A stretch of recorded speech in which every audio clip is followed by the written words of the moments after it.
Nama saya Kautsar Rizal, NIM saya 1201154121. Sistem navigasi kapal selam. Sebelum menuju ke sistem navigasi kapal selam, saya akan menjelaskan sedikit tentang sejarah kapal selam. Pada tahun 1465, seorang kaisar dari Nuremberg, Jerman dilaporkan berhasil membuat rancangan kapal selam. Pada tahun 1578, seorang ahli matematika merancang sebuah kapal selam yang dilapisin kulit agar kedap air, yang digerakkan dengan dayung. Sayangnya rancangan ini tidak terwujud, hanya dituangkan ke dalam buku Invention of Device. Pada tahun 1620, Cornelis Drebbel membuat kapal selam yang berbentuk seperti dua kapal yang disusun dan ditutup dengan kulit. Kapal ini mampu menyelam hingga ke dalam 360 hingga 450 dan digerakkan menggunakan dayung. Hingga ditemukan kapal selam yang digerakkan menggunakan tenaga uap pada tahun 1775. Kapal selam yang lebih maju dibuat pada tahun 1900 yang dijalankan menggunakan tenaga mesin dan listrik dan dilengkapi perlengkapan militer seperti rudal, dan terus berkembang hingga kapal selam yang ada saat ini. Gambar ini menunjukkan perbandingan antar kapal selam modern yang ada pada saat ini. Kapal selam modern memiliki 3 navigasi, yaitu Global Positioning System atau GPS, Inertial Navigation System atau INS, dan Sonar System.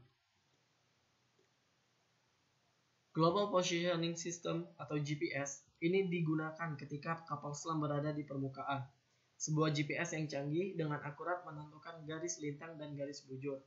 Tetapi sistem ini tidak bisa bekerja ketika kapal selam sedang menyelam. Sistem ini menggunakan 24 satelit yang mengirimkan sinyal gelombang mikro ke bumi untuk dapat menentukan posisi, kecepatan, arah, dan waktu. Cara kerja GPS secara logika ada 5 langkah, yaitu memakai perhitungan triangulation dari satelit. 2. Untuk perhitungan triangulation, GPS mengukur jarak menggunakan travel time, sinyal radio. Untuk mengukur travel time, GPS memerlukan akurasi waktu yang tinggi.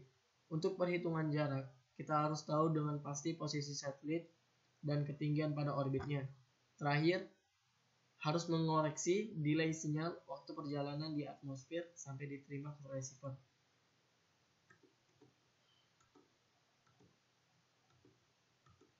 Berikut ada ilustrasi yang kita gunakan untuk GPS. Terdapat satelit, control segment, dan user sebagai kita sendiri.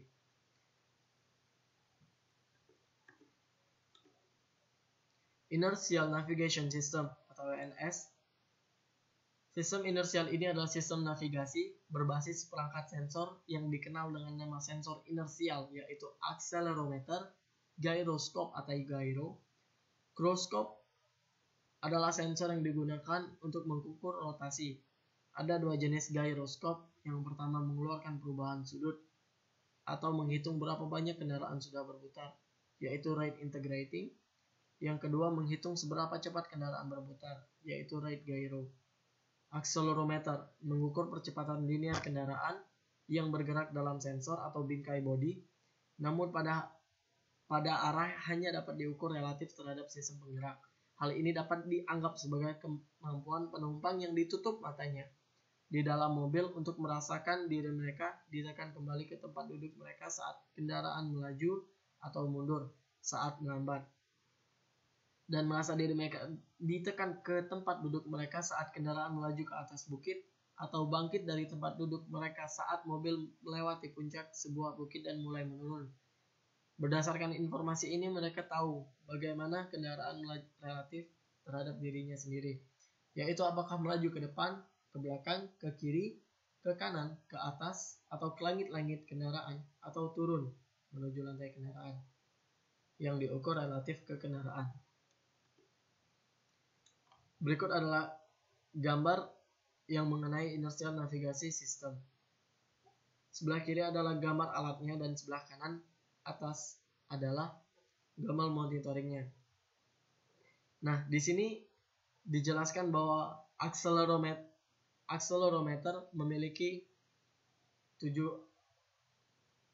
arah, 3 arah maksudnya, seperti X-aksis, Y-aksis, Z-aksis. Nah, X itu seperti yang tadi dijelaskan untuk mengetahui apakah kendaraan maju atau mundur. Y adalah untuk mengetahui kendaraan ke kanan atau ke kiri. Dan Z adalah untuk mengetahui kendaraan naik atau turun. Di sini juga terdapat gyro. Gyro juga terdapat tiga arah, yaitu X gyro, Y gyro, dan Z gyro. Gyro ini seperti tadi untuk mengetahui apakah kendaraan berputar atau menghitung perputaran kendaraan. Selanjutnya, sonar system. Sonar system berfungsi untuk mengetahui letak suatu target. Sebuah kapal selam menggunakan sonar atau sound navigation and ranging, baik secara aktif maupun pasif. Sonar merupakan sistem yang menggunakan gelombang suara bawah air yang dipancarkan dan dipantulkan untuk mendeteksi dan menetapkan lokasi objek di bawah laut untuk mengukur jarak bawah laut. Terdapat bagian-bagian sonar adalah sebagai berikut: echo sounder, hydrophone display. Cara kerja sonar adalah: pertama, echo sounder mengemisikan gelombang suara berfrekuensi tinggi. Gelombang suara ini akan merambat dalam air. Jika mengenai objek seperti ikan, metal, dasar laut, atau benda-benda lain, maka gelombang suara tadi akan termantul. Sinyal pantulan akan diterima oleh hidrofon dan ditampilkan oleh display.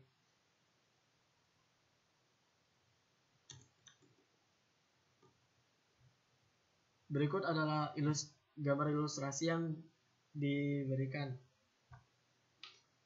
Garis yang tidak putus-putus melambangkan garis yang melambangkan suara yang diberikan, sedangkan yang garis putus-putus melambangkan suara yang diterima.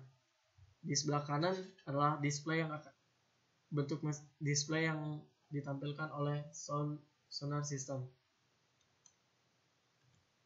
Sekian penjelasan dari saya. Wassalamualaikum warahmatullahi wabarakatuh.